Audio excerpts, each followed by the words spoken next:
एक वफादार police officer होने के नाते कॉनर्स इंसाफ के लिए अपनी जान तक देने को तैयार था। कभी दुनिया उसकी तारीफ करती थी, लेकिन एक होस्टेज रेस्क्यू मिशन के दौरान सिर्फ एक गलती ने उसे हीरो से मुजरिम बना दिया। अफसोस के साथ कहना पड़ता है कि जो होस्टेज गोली का निशाना बनी वो किसी और की नहीं बल्कि एक ताकतवर सीनेटर की बेटी थी। लेकिन बात यहीं खत्म नहीं हुई। जब वो कोर्ट के सामने खड़ा था, उसका अपना भरोसेमंद कलीग उसके खिलाफ गवाही दे गया। इससे उसकी इज्जत और रेप्यूटेशन दोनों मिट्टी में मिल गए। इसी ट्रॉमा और नाइंसाफी से परेशान होकर उसने इंतकाम लेने का फैसला किया, एक ऐसी रिवेंज प्लान के साथ जो बिल्कुल परफेक्ट थी। अब वो सिर्फ अपनी इज्जत वापस पाने के लिए जिंदा था। जिंदगी हो या मौत उसे फर्क नहीं पड़ता, लेकिन उसका इंतकाम का रास्ता उसे कहाँ ले जाएगा? क्या वो अपना नाम साफ कर पाएगा? एक आम सुबह अचानक जहन्नुम में तब्दील हो गई, जब कुछ नकाबपोश डाकू काले बैग्स और गन्स के साथ सीधा बैंक में घुस आए। बिन कुछ बोले उन्होंने हवा में गोलियां चलाईं। पूरा बैंक अफरा तफरी का शिकार हो गया। कस्टमर्स और स्टाफ चिल्लाने लगे, एग्जिट्स की तरफ भागने लगे, लेकिन उन्होंने किसी को निकलने नहीं दिया। कुछ ही सेकंड्स में पूरा बैंक उनके कब्जे में था। सब होस्टेज जमीन पर मुंह के बल लेटे रहे, फोन छीन लिए गए, हर आंख में सिर्फ डर था। रॉबर्स तुरंत दो ग्रुप्स में डिवाइड हो गए, जैसे किसी ट्रेनिंग से गुजर चुके हों। एक ने मैनेजर के सर पर गन रखी और उससे सिक्योरिटी सिस्टम बंद करवाया। दूसरा चुपके से बम लगाता रहा। बम्स की टिक टिक ने माहौल को और भी खौफनाक बना दिया। इसी कैओस में एक बैंक एम्प्लॉई चुपके से अलार्म बटन की तरफ रेंगा। उसने बटन दबाया। थोड़ी उम्मीद जगी, लेकिन सिर्फ एक सेकंड बाद एक रॉबर ने उसे देख लिया और बिना हिचकिचाहट के गोली चला दी। गोली सीधा उसके सीने में लगी। लाल खून बहने लगा और चीखों की गूंज उठ गई। सिर्फ 10 मिनट बाद पुलिस पहुंच गई और सीन को सिक्योर किया, मगर अंदर अब भी होस्टेजेस और बम्स थे। एक छोटी सी गलती भी बहुत बड़ा नुकसान कर सकती थी। रॉबर्स के लीडर ने स्वॉट को देखते ही रेडियो उठाया और डिमांड रखी। वो सिर्फ ऑफिसर कॉनर्स से बात करना चाहता था, वरना होस्टेजेस को एक एक करके मार दिया जाएगा। ये बात पुलिस कमांड टीम के लिए मौत के साए जैसी थी। पुलिस चीफ खुद कॉनर्स के घर गया। कॉनर्स एक फॉर्मर पुलिस ऑफिसर और नेगोशिएशन एक्सपर्ट था, जिसने पहले हजारों लोगों की जान बचाई थी, लेकिन झूठे इल्जामात की वजह से फोर्स से अलग हो गया था। अब वो दोबारा वापस नहीं आना चाहता था, लेकिन चीफ की दरख्वास्त और लोगों की जान की अहमियत समझकर उसने मान लिया। एक यंग रूकी उसका नया पार्टनर बनाया गया, लेकिन कॉनर्स जानता था कि ये सिर्फ एक बहाना है। असल में डेकर को उस पर नजर रखने के लिए भेजा गया था, क्योंकि ऊपर वाले अब भी पुराने केस की वजह से उस पर शक करते थे। पहले से असाइंड ऑफिसर का चेहरा भरा हुआ था, लेकिन उसे कमांड कॉनर्स को देनी पड़ी। उसने कंप्लेन किया कि सीनियर्स उस पर भरोसा नहीं कर रहे, लेकिन एक ऐसे शख्स पर कर रहे हैं जो पहले फेल हो चुका है। वो जाते जाते एक तंजिया कमेंट भी छोड़ गया। कह रहा था कि वो खुशी से देखेगा जब कॉनर्स दोबारा फेल होगा। सुपीरियर्स ने भी ठंडे लहजे में याद दिला दिया कि उसे सब कुछ स्किलफुली हैंडल करना होगा, ताकि वो साबित कर सके कि पहले जो फैसले उसके खिलाफ किए गए वो गलत थे। डेकर को कहा गया कि हर चीज की डिटेल रिपोर्ट करता रहे। नेगोशिएशंस शुरू होते ही कॉनर्स ने खुद रॉबर्ट्स से कांटेक्ट किया, लेकिन लीडर ने कोई स्पेसिफिक डिमांड नहीं की, सिर्फ होस्टेज सिचुएशन की इंफॉर्मेशन दी। फिर अचानक उसने वो पुराना केस याद दिला दिया, जिसमें कॉनर्स की गोली से सींटर की बेटी की जान चली गई थी। कॉल बेकार लग रही थी, लेकिन कॉनर्स ने अपनी ट्रेनिंग और इंस्टिंक्ट से कुछ अजीब महसूस किया। रॉबर्ट्स टाल मटोल कर रहे थे, चुप रहते थे। उसने अंदाजा लगाया कि ये सिर्फ वक्त गुजारने की कोशिश कर रहे हैं। उनका ख्याल था कि कॉनर्स लेट आएगा और प्रेशर में आके गलती करेगा, लेकिन वो नहीं जानते थे कि कॉनर्स तैयार और तेज वापस आया था, उनकी पूरी साजिश का भंडाफोड़ करने के लिए। जितना वक्त गुजर रहा था, उतना ही हॉस्टेजेस के लिए खतरा बढ़ता जा रहा था। कॉनर्स ज्यादा देर इंतजार नहीं कर सकता था। उसने एक रिस्की प्लान सजेस्ट किया। पूरे बिल्डिंग की पावर काट दो ताकि इलेक्ट्रॉनिक लॉक्स डिसेबल हो जाएं, फिर मैनुअली लॉक पिक करो। ऑपरेशन का वक्त सिर्फ 3 से 6 मिनट था बैकअप जनरेटर के ऑन होने से पहले। सब अपनी जगह तैयार हो गए। माहौल इतना टेंस था जैसे गिटार का स्ट्रिंग, बस सिग्नल का इंतजार था। लेकिन उसी वक्त रॉबर्ट्स ने एक साइकोलॉजिकल अटैक किया। उन्होंने 2 हॉस्टेजेस को रस्सी से उल्टा लटका दिया एक ऊंची बिल्डिंग के शीशे के बाहर। ये खौफनाक मंजर तुरंत मीडिया और टीवी स्टेशंस पर लाइव ब्रॉडकास्ट हो गया। पुलिस फोर्स में पैनिक मच गया। कॉनर्स चीख चीख के कह रहा था कि सब अपनी पोजीशन पर रहें, लेकिन देर हो चुकी थी। एक इम्पेशेंट स्वॉट टीम ने बिना सोचे समझे चार्ज कर दिया।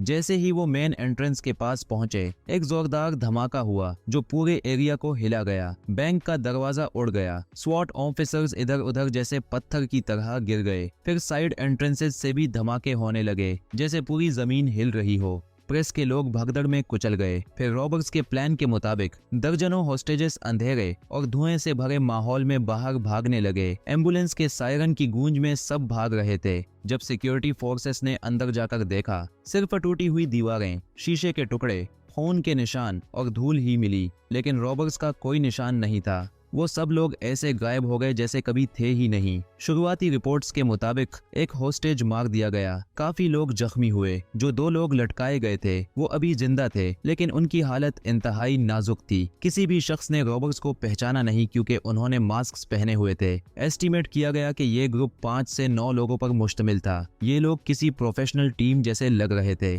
कॉनर्स ने फौरन तमाम सर्वेलेंस टेप्स का रिव्यू मंगवाया और हर होस्टेज की फाइल का जायजा लेना शुरू किया ताकि कोई छोटी सी क्लू मिल सके। मगर सबसे डरावनी बात यह थी कि किसी भी फुटेज में कोई वैल्यूएबल इमेज रिकॉर्ड नहीं हुई। ऐसा लगता था कि डेटा पहले से ही उन लोगों ने मैनिपुलेट कर लिया था।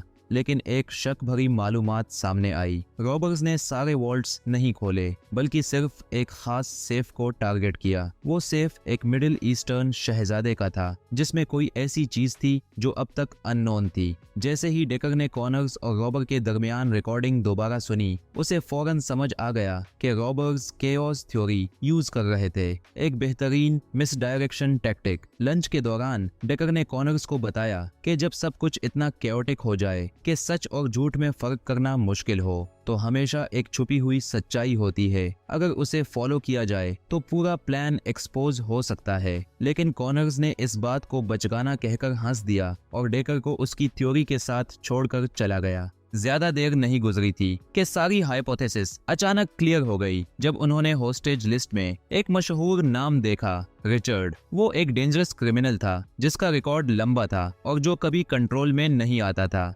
कॉनर्स अपनी टीम के साथ उसकी गर्लफ्रेंड के घर पहुंचा ताकि इन्वेस्टिगेशन करें, लेकिन दरवाजा नॉक करने से पहले ही अंदर से गोली चलने की आवाज आई। कुछ सेकंड की खामोशी के बाद उन्होंने दरवाजा तोड़ दिया। रिचर्ड ने वापस फायर किया और फिर खिड़की से कूद गया। वो एक कार में बैठा, एक्सीलरेटर दबाया और जानवर की तरह भाग गया बिना सोचे समझे। डेकर ने एक पास खड़ी मोटरसाइकिल उठाई और उसके पीछे भाग गया। दोनों गाड़ियां भीड़ भरे रास्ते से गुजरती गईं। जब लगने लगा कि डेकर उसे पकड़ लेगा तो वो लड़का कंट्रोल खो बैठा और सड़क पर गिर गया। अचानक एक पुलिस कार हवा की तरह पीछे से आई और उसकी कार को टकरा दिया। जब धूल बैठा तो कार से एक शख्स निकलकर सामने आया, कॉनर्स खुद। उसका चेहरा बर्फ जैसे ठंडा था। उसने रिचर्ड को कार से खींचकर बाहर निकाला। फिर वो वापस रिचर्ड की गर्लफ्रेंड के घर गए। वहां उसे देखा कि वो वेकेशन के लिए सामान पैक कर रही थी। उसका इतना शांत रहना उनके शक को और बढ़ाता था, खासकर जब उन्होंने उसके सामान में $40,000 कैश का बैग देखा। लेकिन चेक करने पर पता चला कि ये पैसे हाल की रॉबरी से नहीं, बल्कि कुछ महीने पहले होने वाली $400,000 की चोरी से थे। ये पैसा रिकवर होकर एविडेंस लॉकर में होना चाहिए था। इस पैसे का वहां मिलना कॉनर्स के जहन में सवाल पैदा कर गया। एविडेंस का पैसा एक क्रिमिनल की गर्लफ्रेंड के पास कैसे आया? उसने फौरन पूछा कि वो केस किस ऑफिसर के अंडर था। जवाब आया, इंस्पेक्टर कॉल। कॉनर्स ने कुछ नहीं कहा, लेकिन शक छुपा लिया और इन्वेस्टिगेशन जारी रखी। जेल में उसने जीना यानी रिचर्ड की गर्लफ्रेंड से पूछताछ की। जीना बिल्कुल कोल्ड थी और रॉबरी या पैसों से ताल्लुक होने से इनकार करती रही। लेकिन जब कॉनर्स ने उसकी बेटी का जिक्र करके धमकाया तो जीना के चेहरे पर हल्के हल्के असर नजर आए। हालांकि उसने फिर भी कुछ खास नहीं कहा। डेकर ने समझा कि उसका बयान झूठा है, लेकिन कॉनर्स का मानना था कि एक माँ ऐसे वक्त में झूठ नहीं बोल सकती। इसी बीच उनको पता चला कि जीना के घर से मिलने वाले बिल्स के सीरियल नंबर एविडेंस लॉकर में जो पैसा था उसी से मैच करते हैं। बगैर किसी देर के वो स्टोरेज रूम की तरफ भागे और वहां एक्सपेक्टेड था, पैसा गायब था। रिकॉर्ड्स ने क्लियर दिखाया कि पैसा किसने साइन करके निकाला था। Inspector call. सबूत मिलते ही उन्होंने अपने सुपीरियर्स को सब कुछ रिपोर्ट किया और कॉलो के पहले दिन के अजीब बिहेवियर को भी हाईलाइट किया। कैसे उसने जिम्मेदारी लेने से बचकर सब कुछ कॉनर्स के हवाले कर दिया था, शायद इसीलिए कि उसके छुपे राज न खुल जाएं। एक दिन जब कॉनर्स और उसकी टीम इन्वेस्टिगेशन में लगे हुए थे, सब कुछ और ज्यादा कॉम्प्लेक्स और कंफ्यूजिंग होता गया। फिर एक और शॉक मिला। सुपीरियर्स ने बताया कि इंस्पेक्टर कॉल को उसके घर में कत्ल कर दिया गया है। जब पुलिस साइट पर पहुंची, उनको कॉलो के घर से बैंक के नक्शे और एक मिडिल ईस्टर्न शहजादे के सफर की तस्वीरें मिली। ये सबूत साफ दिखाते थे कि कॉलो रॉबरी में शामिल था, शायद गैंग का हिस्सा भी था। लेकिन सबसे अजीब बात ये थी, उसने ये केस कॉनर्स को क्यों दिया। जब कॉनर्स और टीम उसके घर पहुंचे, उसका फोन बजने लगा। स्क्रीन पर नाम था, रॉबरी गैंग का लीडर। उसे अपनी सिक्योरिटी की कोई परवाह नहीं थी, बस कॉनर्स के इमोशंस से खेल रहा था। उसने फोन करके पूछा, तुझे टुकड़े मिले? ऐसा लगता था जैसे वो कॉनर्स को देखकर मजा ले रहा हो कि कैसे हर कदम उसे एक ऐसे जाल में ले जा रहा है जहां से निकलना मुश्किल हो। ये सब कुछ एक डेडली गेम था जो लीडर ने शुरू से सेट किया था। बाद में कॉनर्स को अपने सुपीरियर्स से मालूम हुआ कि बैंक का वो सेफ जिसे रॉबर्स ने टारगेट किया था, जो मिडिल ईस्टर्न प्रिंस का था, असल में ख़ाली था, क्योंकि रॉबरी से पहले ही प्रिंस ने अपनी तमाम दौलत वहां से निकाल ली थी। अब ये समझ से बाहर था कि रॉबर्स ने जान रिस्क में डालकर बैंक में घुसने की जरूरत क्यों समझी, जब कुछ मिलना ही नहीं था। तभी डेकर ने एक छोटी मगर इम्पोर्टेंट क्लू सिक्योरिटी फुटेज में डिस्कवर की। कैमरा फुटेज ने दिखाया कि चोर सिर्फ पैसे चुराने नहीं आए थे, बल्कि उन्होंने एक धमाका इस्तेमाल किया ताकि कैमरों का रुख बदला जा सके और उनकी हरकतें छुप जाएं। ये एक सोची समझी और चालाक चाल थी जो लोगों को कंफ्यूज करने और असली हकीकत छुपाने के लिए की गई थी। जब उन्होंने बैंक के कंप्यूटर्स चेक किए तो वहां मुख्तलिफ फिंगरप्रिंट्स मिले। किसी माहिर हैकर ने बैंक के सिस्टम में दाखिल दिया था। जब उन्होंने दूसरे हैकर से सिक्योरिटी सिस्टम तक एक्सेस लिया तो पता चला फिंगरप्रिंट्स क्रिस लेई के थे, एक मशहूर हैकर। हैरानी की बात यह थी कि कॉनर्स पहले उसका केस हैंडल कर चुका था, लेकिन सीनेटर की बेटी को गोली लगने और कॉनर्स के सस्पेंड होने के बाद क्रिस लेई बच गया और केस बंद कर दिया गया। जैसे ही क्रिस लेई का लोकेशन मिला, कॉनर्स और डेकर फौरन उसके घर पहुंच गए, मगर वो एक कदम देर हो गए। चोरों का लीडर उनसे पहले वहां पहुंच गया था और क्रिस को घर में ही मार दिया था। जैसे ही कॉनर्स और डेकर गेट पर पहुंचे, गोलियों की आवाज सुनाई दी। दोनों अलग होकर घर की तलाशी लेने लगे। डेकर जैसे ही हॉलवे में गया, लीडर उसके पीछे आ गया और उस पर गोली चलाने लगा। किस्मत से कॉनर्स ने ये सब सिक्योरिटी कैमरा से देख लिया था। वो फौरन आगे बढ़कर डेकर को धक्का दिया और उसे सिर्फ कंधे पर हल्की चोट आई। दोनों ने चोर का पीछा जारी रखा,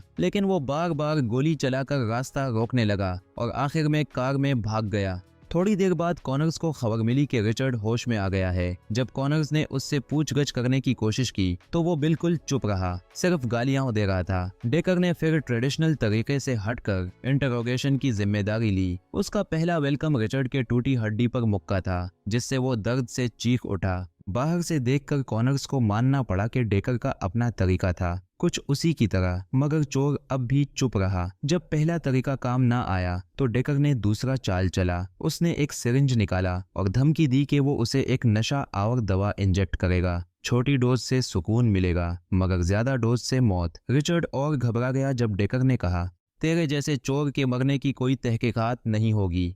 जैसे ही नीडल उसकी स्किन से लगी, रिचर्ड टूट गया और सारी बातें बताने लगा। जब कॉनर्स इंटरोगेशन रूम से निकला, वो डेकर के इस खतरनाक तरीके से हैरान भी हुआ और इम्प्रेस भी। तभी डेकर ने असली राज बताया। सिरिंज में सिर्फ नॉर्मल सैलाइन था, कोई जहर नहीं था। रिचर्ड के इकबाल से सब कुछ वाजह हो गया। वो भी बैंक रॉबरी में शामिल था और लीडर का नाम लॉरेंस था। लॉरेंस वो शख्स था जो उस आदमी का भाई था जिसने सीनेटर की बेटी को किडनैप किया था और जिसे कॉनर्स ने ब्रिज पर गोली मार दी थी। रास्ते में कॉनर्स और डेकर ने अपने माजी का जिक्र किया। कॉनर्स ने अपनी सस्पेंशन का सबब और अपने वालिद का किस्सा बताया, जो कभी हीरो कहे जाते थे। दोनों के दरमियान फासला कम हुआ और वो एक अच्छी टीम बन गए। जब वो एम्बुश लोकेशन पर पहुंचे, उनके दो साथी पहले से वहां थे, लेकिन लॉरेंस का इंतजार करते वक्त एक फोन कॉल आई जिसने सबको हिलाकर रख दिया। चोर फौरन फायरिंग करते हुए घर के अंदर भाग गए। पुलिस ने उनका पीछा किया और ऊपर एक कमरे में कॉनर्स की तस्वीरों से भरा हुआ रूम मिला। वहां एक और चोर मिला जिसे गोलियों के ताबड़तोड़ के बाद गिरा दिया गया।